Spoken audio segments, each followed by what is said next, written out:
সরকার বিভিন্ন দেশের সাথে তাল মিলিতে যায় মধ্যপ্রাচ্য প্রবাসীদেরকে পাসপোর্ট দেওয়ার একটা ঘোষণা দিছে। এখন সরকারকে অবহিত করার দায়িত্ব কার? আমাদের এম্বাসির। আমাদের যে এখানে বাংলাদেশ দূতাবাস আছে, এই দূতাবাসের কাজ হচ্ছে সরকারকে অবহিত করা যে মধ্যপ্রাচ্যে আমাদের যে প্রবাসীগুলো আছে তাদের পাসপোর্টে বিভিন্ন ধরনের তথ্য গোলমেল আছে। তারা কিন্তু কোনোভাবেই সরকারকে অবহিত করে নাই। সরকারকে অবহিত না করার কারণে আজকের আমাদের এই সমস্যাটা এখন দেখা দিছে। লক্ষ লক্ষ প্রবাসী আজকে অবৈধ হওয়ার পথে। হয়তো লক্ষ লক্ষ প্রবাসী অবৈধ হয়েও গেছে, কিন্তু এটার দায়ভার কার? এখন আপনার সরল মনের একটা প্রশ্ন, এটার দায়ভার সরকারের? আসলে না ভাই, আমার ছোট্ট মেমোরিতে যেটা ধরে, এটার সম্পূর্ণ দায়ভার আমাদের বাংলাদেশ দূতাবাসের।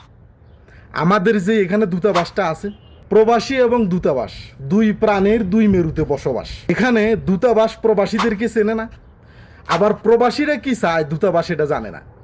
প্রবাসী কল্যাণ মন্ত্রী এবং কি প্রতিমন্ত্রী নুরুল হক নূর, তার সাথে অপ্রবাসীদের সম্পর্ক অনেক দূর। এখন আপনি কি করবেন?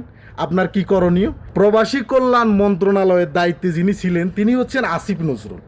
আমরা তার বিদেয় আর তার মাগফিরাত কামনা করি, এছাড়া আমাদের আর কিচ্ছু করার নাই।